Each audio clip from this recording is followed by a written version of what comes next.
From the heart of where innovation, money, and power collide, in Silicon Valley and beyond, this is Bloomberg Technology with Caroline Hyde and Ed Ludlow.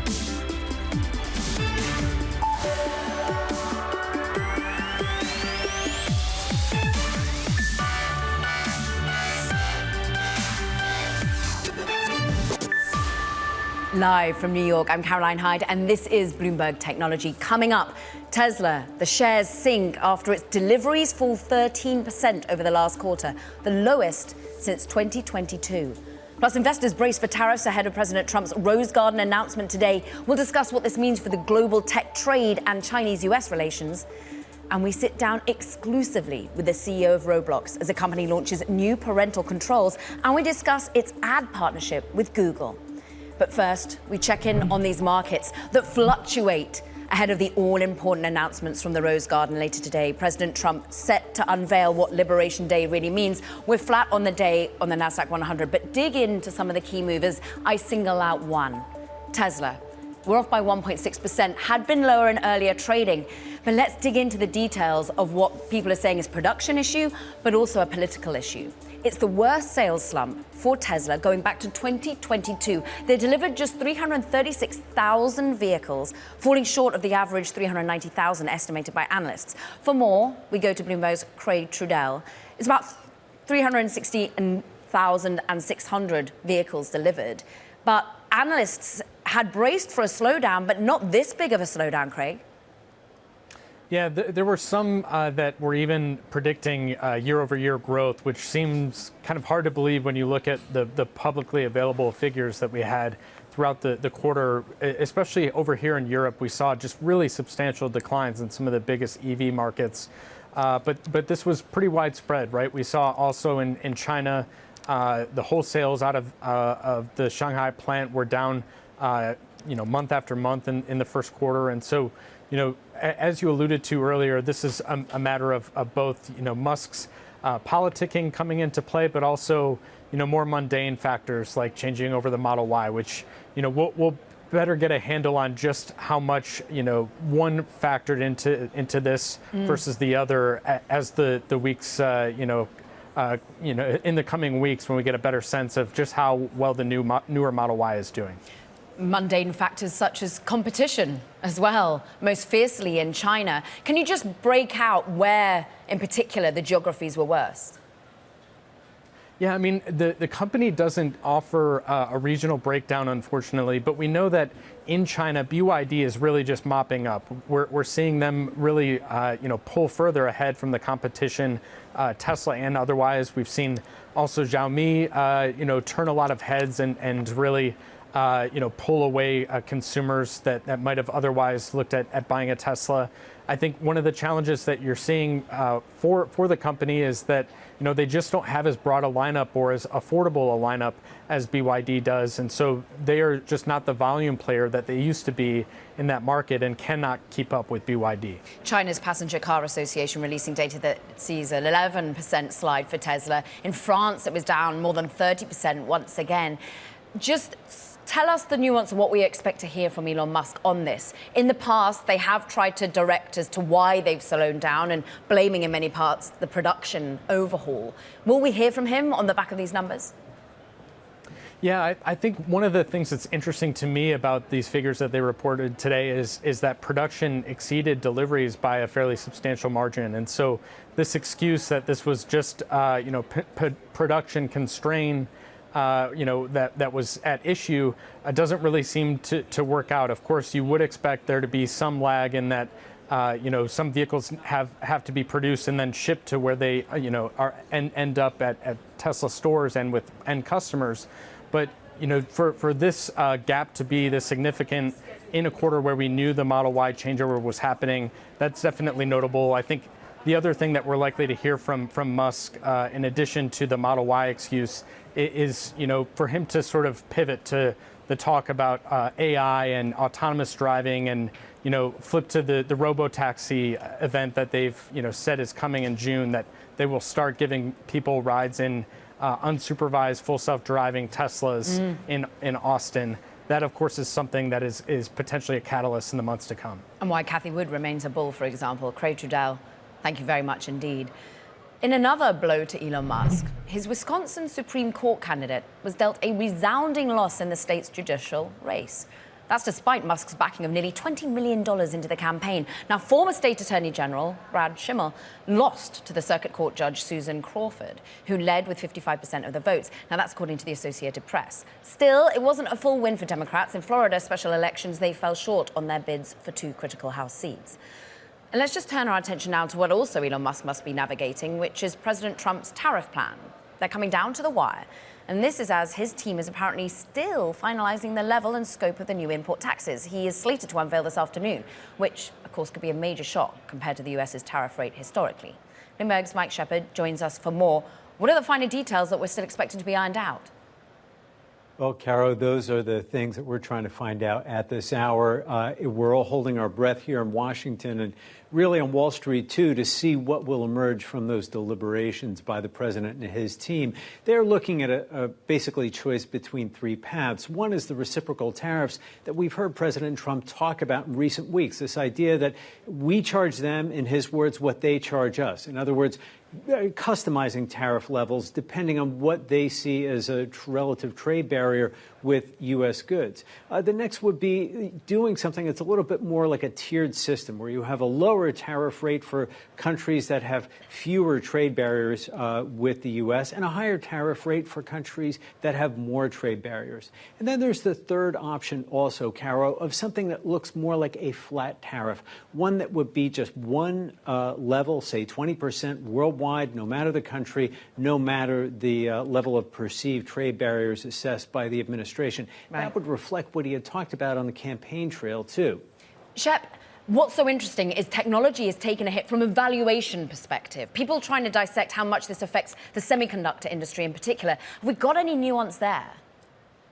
Well, you know, we don't. And there was discussion from the president and his advisors of taking a sectoral approach to the tech industry, naming the semiconductor sector in particular. And the idea was that, look, by imposing tariffs on imported chips, we will try to bring some production back here to the U.S. And they've even referred to TSMC's decision to move to the U.S. as evidence that those tariff threats actually will have some effect. TSMC announced, of course, an additional $100 billion investment in the U.S. Not long after the president took office. But the effects of these tariffs will be felt across the value chain in tech. We're going to see costs potentially rise for all manner of good that comes into the U.S.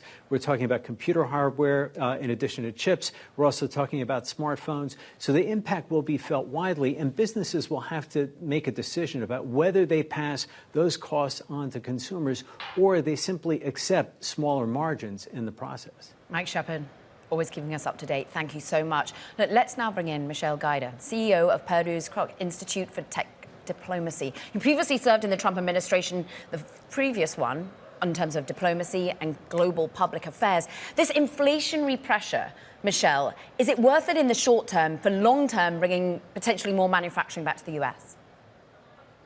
Well, I'll start with Caroline. When I served as Assistant Secretary of State for Global Public Affairs, we had 4,000 public affairs officers in 185 missions across the world, advancing one of America's key messages at the time, which was fairness and reciprocity. And that's because President Trump had been saying it since day one. In his first foreign trip at Riyadh, he said it in Da Nang, he said it in Warsaw, he said it at the UN twice, he said it at Davos. So fairness and reciprocity, fair and reciprocal trade, has been a key message of the United States for a very long time under this president. And I think the uncertainty that we're seeing right now and the discomfort that we're seeing is less uncertainty and actually more of an adjustment about what the long-term trajectory is going to be to make sure that the United States is as economically and technologically competitive as possible.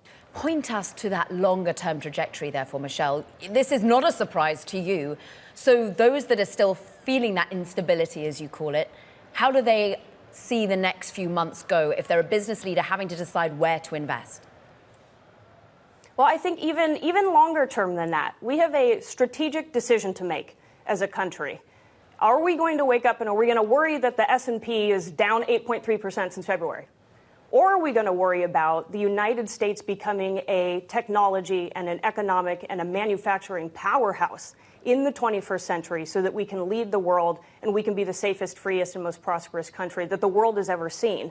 And if the choice is the latter, then we're going to have to re-engineer a lot of things in order to be the global leader and to secure our national security and our prosperity. Tariffs are a part of that, but there's a lot more that has to be done. And we've seen in recent weeks the America First investment strategy come out. So we're investing into our economy and our technologies with national security in mind. We just saw a couple days ago the announcement about the new U.S. investment accelerator. All of these things are going to help us be an economic powerhouse and a manufacturing powerhouse. Because not only do we have to design and innovate and code new technologies, we also have to build them because it's imperative to our national security. And companies have been trying to build them. And ultimately, using the CHIPS Act, previously you've had Intel promised at least $8 billion to be able to bring manufacturing of chips here, as well as R&D, another $3 billion being promised if they bring R&D to the military there in particular. But now that hangs in the balance. I understand and hear you in terms of there's this new US investment accelerator, but that is a cause for uncertainty for these companies too. It is, but look outside of just the CHIPS Act. You had the SoftBank investment, $100 billion to start moving to $500 billion to build AI, data, and energy infrastructure here in the United States. TSMC dedicated another $100 billion.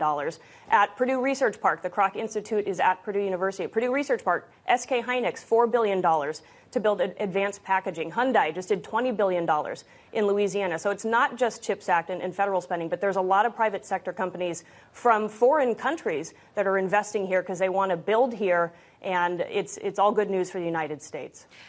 Michelle, I think, therefore, an element of uncertainty here. We can see what the US wants, but it's how the others react.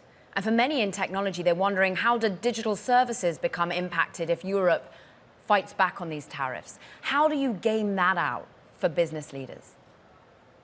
Yeah, I think that's going to be a short-term and a long-term conversation between the U.S. and Europe, and specifically our tech companies and their regulatory bodies. But I'll say this: European Commission head Ursula von der Leyen said yesterday that Europe is always going to look out for European values and European self-interest. The United States has to do the same, which means that there has to be a level playing field between our most trusted partners, just like the EU, or Mexico, or Canada, in addition to adversaries like China who are trying to compete and lead in technology. And so this is all about looking toward America's self-interest. We have to manufacture, we have to build, we have to innovate, and make sure that we are re-engineering the global system in order to serve that so the United States can lead. And to compete against China. Will this ensure that? Or could we see TikTok almost become part of the negotiation, which takes many by surprise? We'll see. The deadline's coming up on April 5th, and I think we're going to, the president has said he wants to try to find a way to maintain their presence here while protecting our national security. We'll see. But it is law that they have to divest or leave the United States. In terms of the U.S.-China competition more broadly, the way that we outcompete China is to innovate and enterprise and manufacture and build faster, better, and smarter. And by focusing on our ability to do all of those things here at home, to unleash the private sector, is our best chance of winning and leading, just as we did in the 20th century. Michelle Guider, it was great to have you on. Thank you. Purdue's Kroc Institute for Tech Diplomacy. Stay well. Meanwhile, coming up, plans for TikTok, well, they remain up in the air. Just 3 days left before its potential ban. We speak with one of the bidders who's been in it for the long haul. It's Frank McCourt Jr. This is Bloomberg Technology.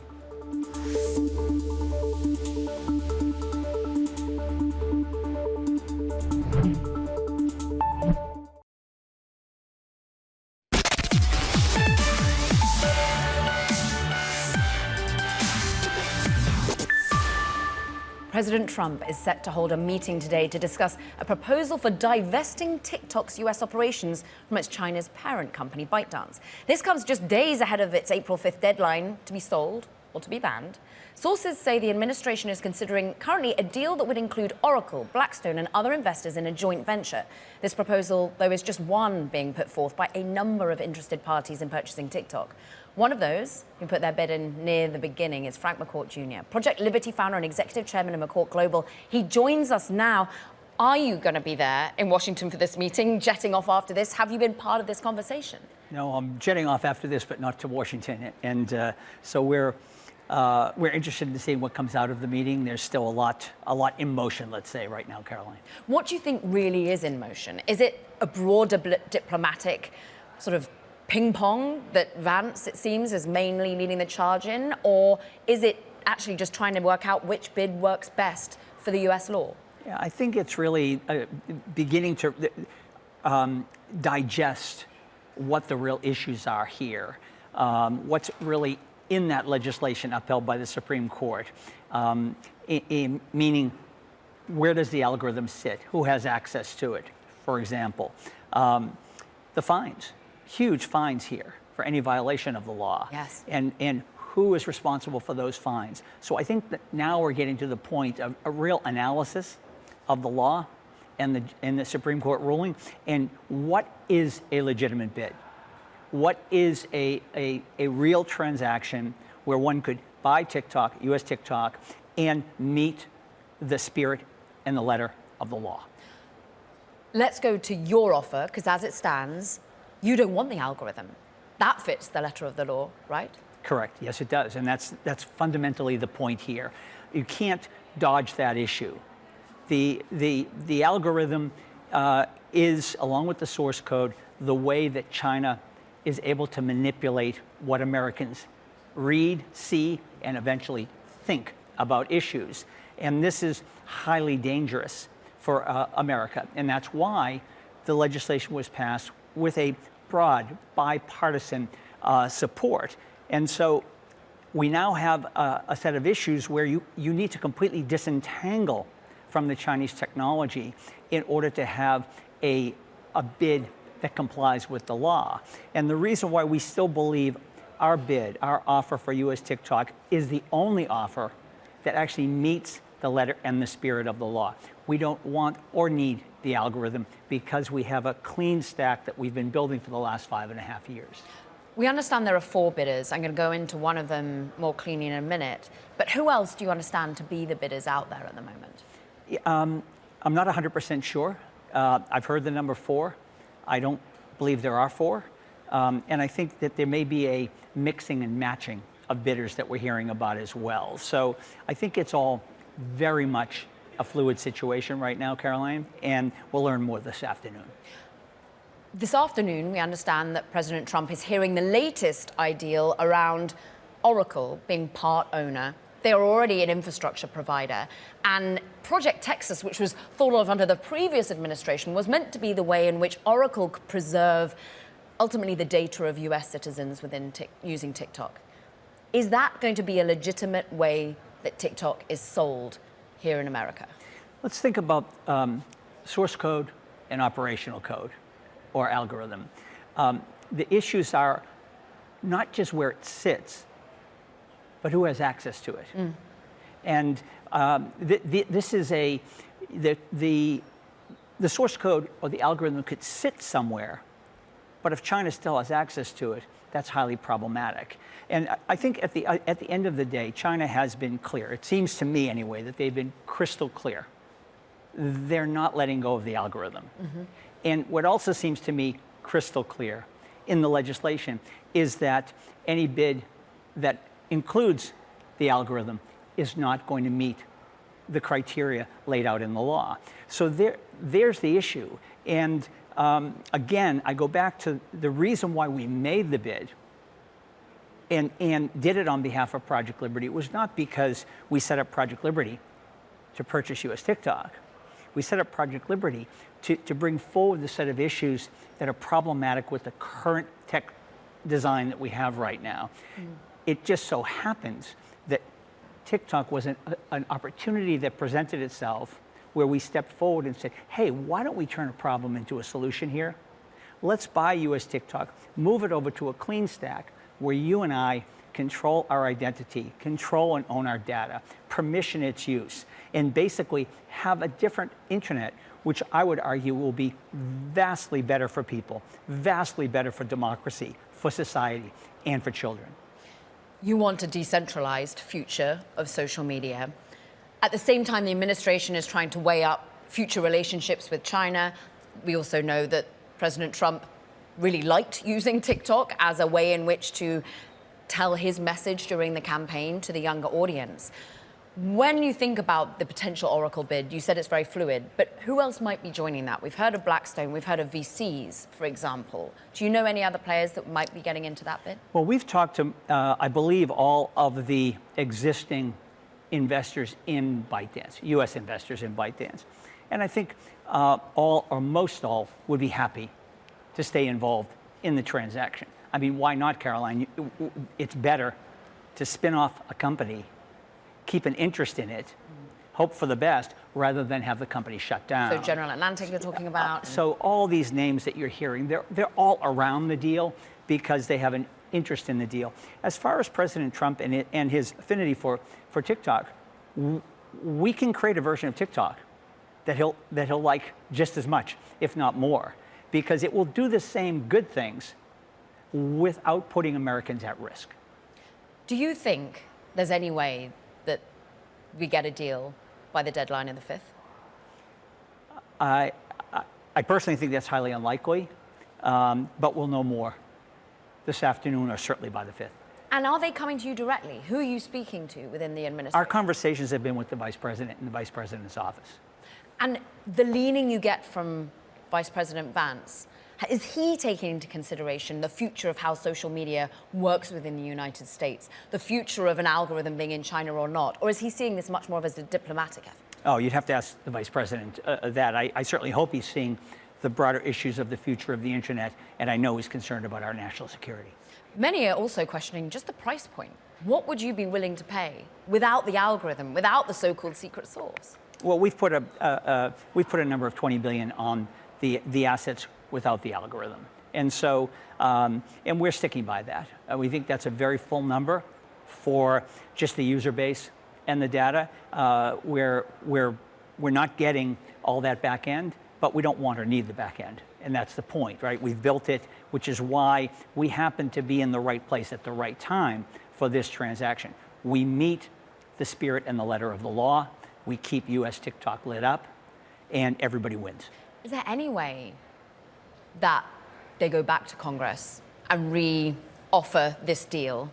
Is there any way that that law ends up not sticking? I can't see it. I can't see it. This was a law passed for good reason. And as I said earlier, highly broadly bipartisan. People saw clearly the national security issues associated here and the risk to the United States and to U.S. citizens. It was a law that was appropriately passed, one of the few that was passed with bipartisan support, and in the speed at which it was passed. Signed by the president, upheld by the appellate court, upheld by the Supreme Court.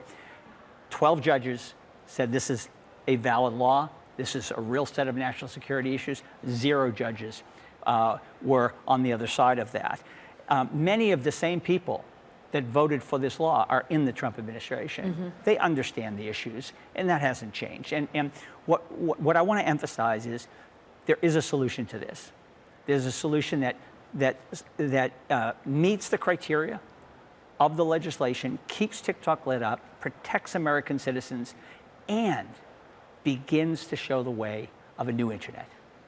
Will current users of TikTok love your vision of the internet as much as they love the algorithm in China? I think they're going to love it more. We call it the people's bid because we're going to Green Bay Packer it, give them a piece of it, let them actually benefit financially from the growth of the platform and the value there, not just from the business they create on the platform, but why not give them a piece of the entire platform so that they can benefit from the equity that's built up in the platform itself. Bringing in the sports, we love it. Thank you, as ever, for joining us. Let us know what comes out of your discussions post the meeting today. Frank McCourt of Project Liberty and, of course, McCourt Global, he is potentially offering to buy TikTok. Now, Tesla shares rebounding after the headline from Politico says that Trump told his inner circle that Musk will leave soon. We're currently up 2.4%. Remember, we had news on Tesla's deliveries falling, but now we understand from Politico that there could be a move of Musk exiting the administration in terms of his current role, telling his inner circle that Musk will leave soon. Politico reporting. Up next, an exclusive conversation with the CEO of Roblox. You don't want to miss it. This is Bloomberg.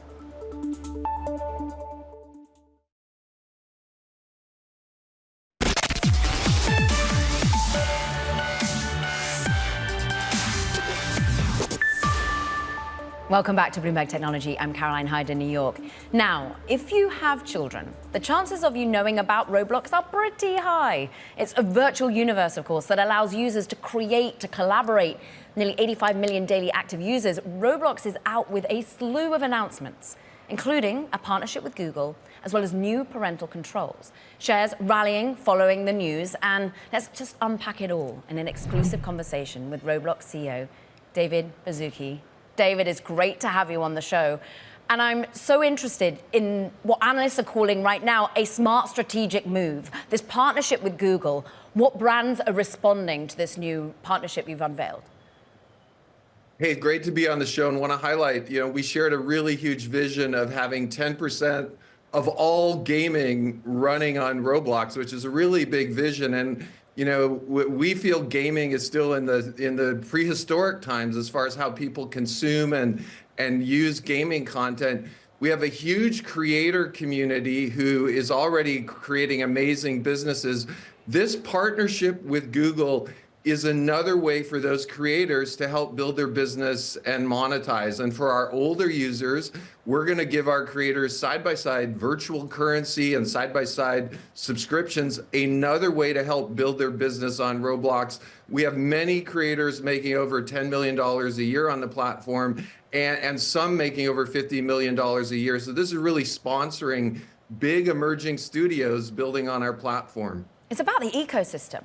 I'm interested, you say for older users, who do you think the brands really want to expose themselves to right now in terms of generations? Is it still all about Gen Z? Is it skewing upward? We shared the vision, once again, of ultimately getting to 1 billion daily active users on our platform with this intermediate step of 10% of gaming. And in last quarter, we shared a lot of fun stats. Our 17 through 24 age group is growing very rapidly. We've become a platform where more of our users are over 13. That 17 through 24-year-old segment is really hard to reach. More and more of them are on Roblox as we start to have amazing experiences, whether it's NFL Universe, Dress to Impress, experiences where these types of users are on our platform. Dress to Impress immediately makes me think about, well, obviously the retail opportunity for brands, but also how it becomes synonymous with physical world too. Take us forward as what really advertising will eventually be for Roblox. Okay, well, if we step forward, way forward in a sci-fi scenario, I can imagine, just like it's fun to go shopping at the mall today, of course, we're going to go shopping with our virtual avatars. We're going to be able to go to stores, see our favorite brands. We're going to be able to try clothing on and see how it looks on our avatar. We're going to have a lot of fun doing it. And when we want to buy the physical or the virtual item, we'll be able to make that purchase. So we may look back in 10 or 20 years and go, oh my gosh, it was weird that all of our shopping on the web was 2D.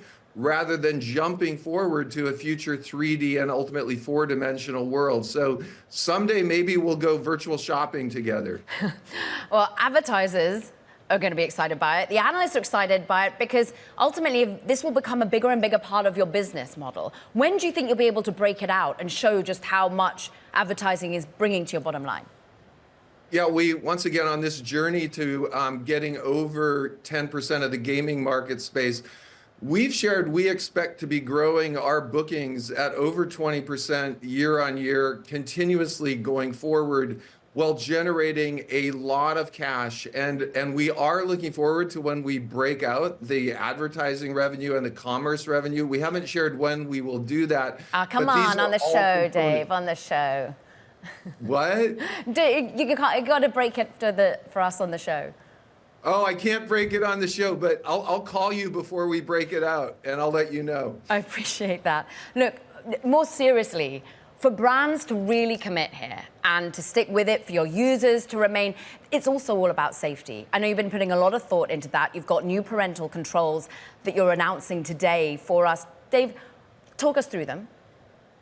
Yeah, we'll take a step back. Even when we first launched the platform very early on, our goal was to build the safest place on the internet, and as Roblox has become more embedded in our culture, we're constantly shipping safety improvements. We're really trying to support parents to make great decisions for their families. So we already preemptively have screen time limits on Roblox. Parents can set that with their family. We're announcing today more parental visibility. Parents will be able to see where the people in their family, the younger people at least, are playing on Roblox. They're going to have more and more control of who their kids are friends with. And they'll actually have control over what experiences they might say is not appropriate for our family. So this notion of focusing on safety and giving parents control, in addition to all of the other safety work we do, is really a big priority for us. How does that fit with the kids' actual experience, Dave? And how do you think in any way we'll start to see less time spent on the product? We once again, there's something really cool about Roblox and this form of social media. The form of social media that Roblox is really communication and connection. And when I was a kid, sometime on rainy days, I would pick up the phone, and that's how I'd hang out with my friends. Roblox is less about sharing short videos and watching them by myself or sharing images of myself. It's about doing things with other people. And so I think parents working with the young people in their family will figure out what's right for them. At one point, you did suggest that if parents don't trust the product, they should keep their kids off. What's the reaction been to that, Dave? Well, I think there was a lot more context to that. What we were talking about is comfort, and the notion we think parents should be comfortable with what the young people are doing on their platform. We do, safety is our top priority. We're shipping safety improvements every week, and this is just one of many, many announcements. One of the biggest things we do on Roblox is try to keep people on our platform so they don't go to other platforms where they may share images or where they may chat with unfiltered text. So that quote I made was about parents should be comfortable with what their family is doing. How much can AI make them more comfortable? So behind the scenes, we're in an amazing time with AI right now. It's changing how we create. It's changing ultimately how people create on Roblox. And we think what's going to happen on Roblox is, rather than maybe the text world or the image world, which is the 1D world or the 2D world, on Roblox, we're going to be supporting the 3D world where people are building 3D objects. Behind the scenes, we've been building an AI platform for 4 years. We have over 200 models running on Roblox. All of the images that people use when they're creating, all of the text, all of the voice on Roblox runs through some of these models. And so AI has really been a foundation of what we've done. Our voice model is so good and so efficient that we've shared it on Hugging Face so other companies can use it. I was just at the Game Developers Conference. I ran into a startup and I said, how are you going to do voice safety? And they said, we're going to use your open source voice model. So we're really trying to give back to the community in these areas where we've got, expertise. Yeah. And we've also joined a consortium to try to make this open source for more small companies. That consortium, Roost, robust online open safety tools alongside Google and Discord, just how collaborative is it with other platforms when it comes to safety? Or is there more collaboration needed, Dave? We're one of the founding members. We want to more and more make open source some of the models we've built for safety. Voice is arguably one of the first steps for that. And it's exciting to me that I'm starting to hear of small startup companies who will simply use our voice model. We've also made our 3D foundational AI model, the Cube model, also open source. And we believe, once again, these foundational models, because we have such an expertise in training and building them, can be used by others. I just go back to what you said at the start there, Dave, that you wanted to build the safest place on the internet all the way back in 2006. the world was such a different place in 2006. And yes, we might, as parents, have been anxious about what our kids were doing on the streets. But now we've got an anxiety level around all of what could be going on the internet. And then you add AI on top of that and the moderation crisis that evolves of that, of ever more content that you have to oversee. Just what does it feel like as someone who I know is a parent, has their nephew, nieces using Roblox, is really thoughtful about the future of the internet? Does it upset you, or how does it make you respond when the worst of humanity creeps on it? I'm surprisingly very optimistic, and I'm I'm optimistic because more and more, from the safety standpoint, AI gives us enormous power and enormous tools to help moderate both content as well as communication. On the creation side, I'm very optimistic because more and more people on Roblox are going to become creators, and people who feel they could never have designed clothing or could never have designed a new house or could never design a sports car are going to start being able to design these things by talking about them, and not just design them one time, but iterate on them, improve on them.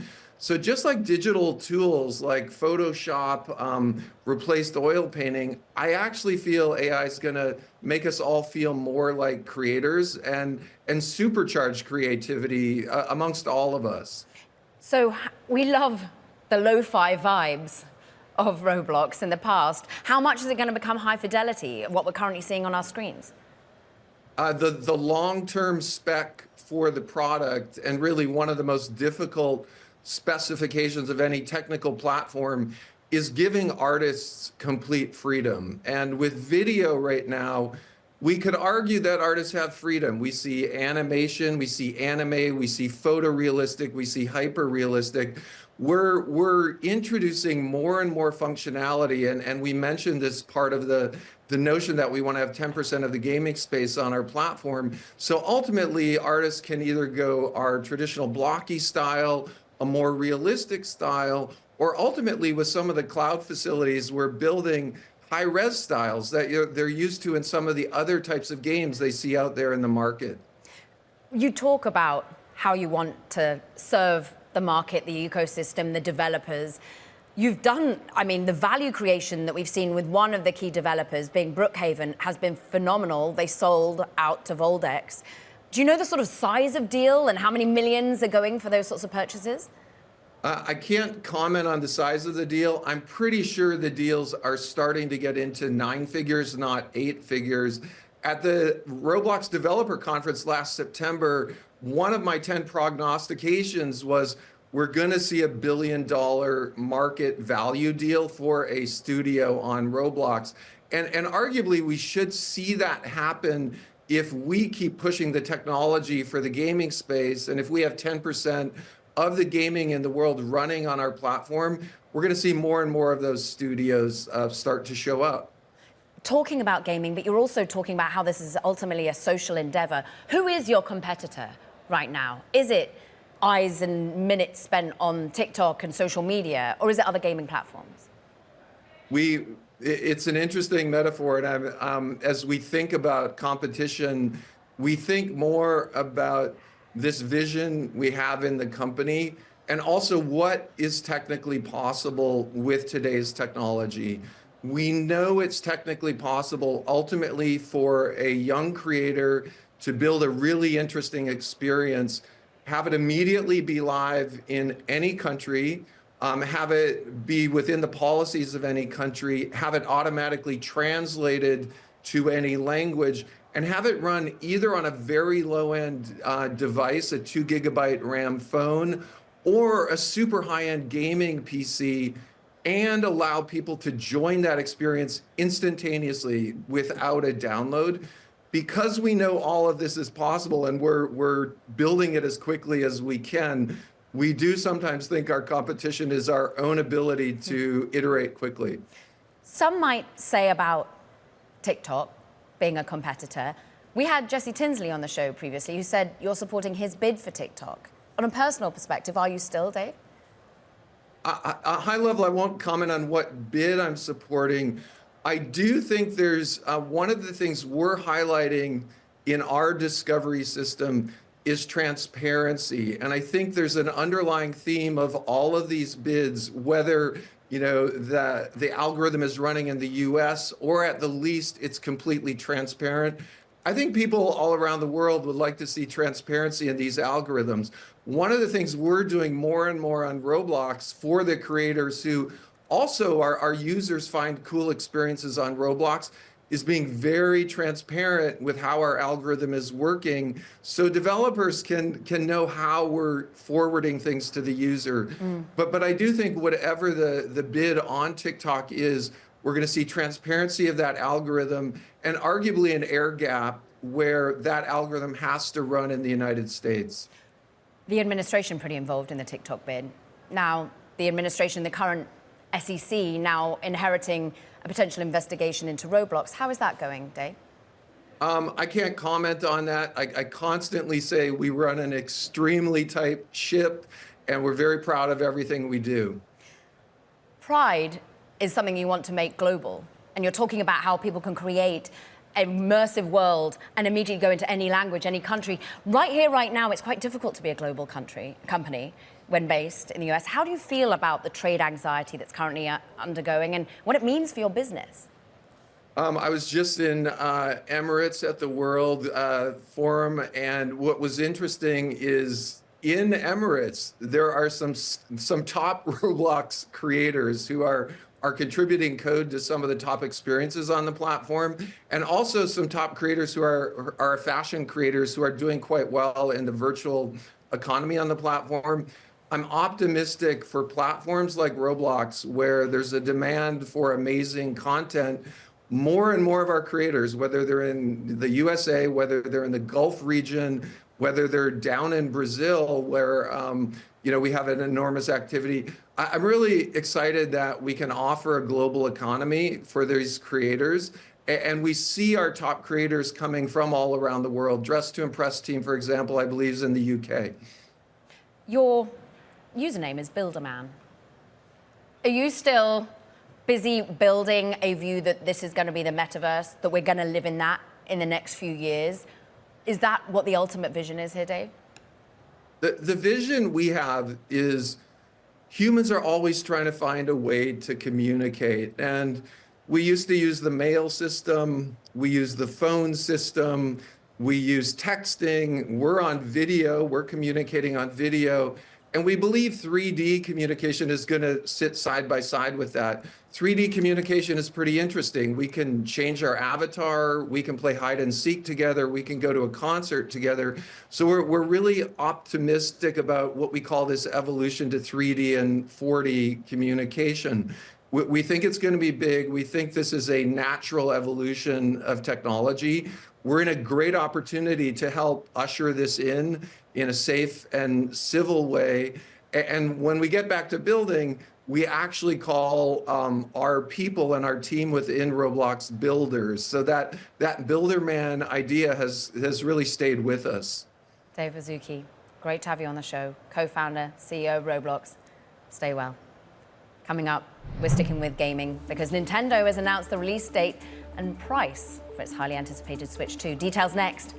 A quick check-in on Tesla shares, though, because we're now up 2.7%. This after, of course, Tesla deliveries come in well below expectations, about 360,000 overall, when the market had wanted 390. However, there does seem to be news coming more broadly from the administration, hinting to his close relations via that Trump is telling his inner circle that Musk will leave soon. That's according to Politico. This is Bloomberg Technology.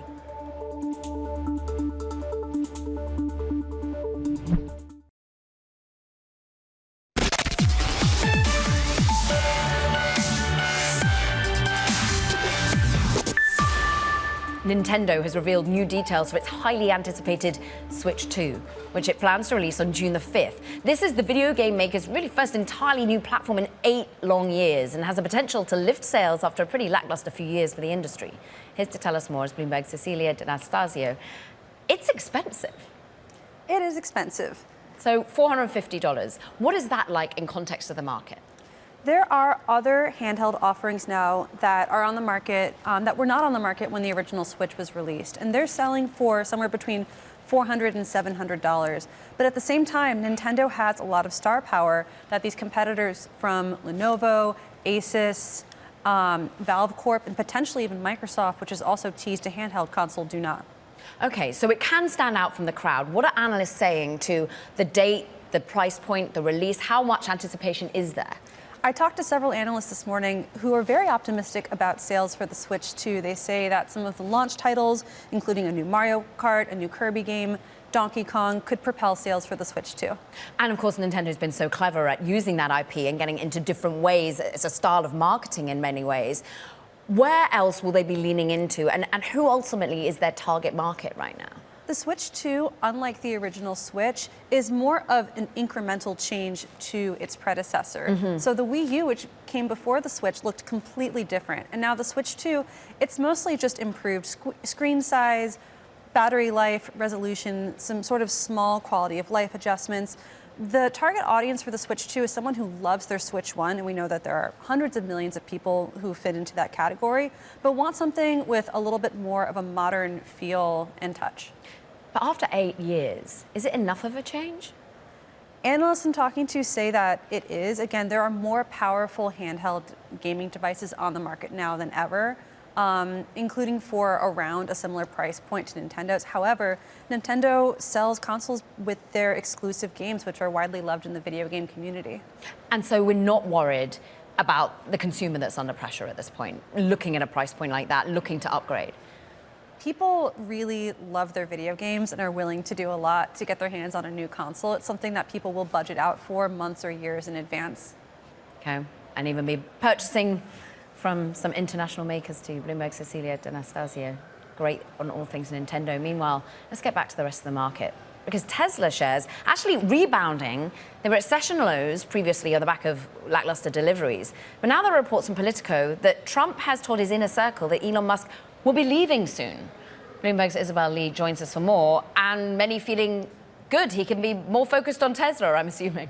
Absolutely, Caroline. So in the morning, the mood was kind of gloomy because Tesla saw its vehicle sales falling 13% in the first quarter. That's the lowest since 2022. And this is common because they transitioned their Model Y factory. It's common to lose some output. The uncommon thing is Elon Musk's involvement, which some analysts cited. And around 11:17, Politico published their story. And around 11:19, you see shares of Tesla flip back to the green. And now it's edging higher by around 2.5%. So really, with this stock, there's just one headline after another. But with the Politico reporting, maybe that means Elon Musk will focus more on Tesla, and maybe that would mean less headlines. But it remains to be seen.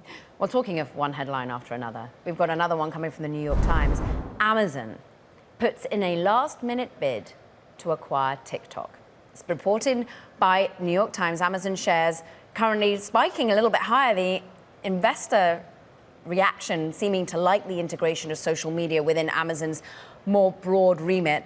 We're seeing Amazon bid coming in via an offer letter to Vance and to Lutnick, so to the Commerce Secretary and to Vice President Vance, so says the New York Times. We will be reaching out for Amazon response. It had been rumored in the market that they might be an acquirer. And of course, Amazon in many ways has the sheer scale of money and cash on board to be able to afford it. But the question is regulatory. Will they be allowed to purchase such a significant asset when they already have the DOJ and they have many a regulator breathing down their neck when it comes to M&A of late? But as we say, repeat, New York Times coming in with the reporting that Amazon has made a last-minute offer, a bid to acquire all of TikTok, the US part of ByteDance. Now that does it for this edition of Bloomberg Technology. Do not forget to check out our podcast. You can find it on the terminal, as well as online on Apple, Spotify, and iHeart. From New York, this is Bloomberg Technology.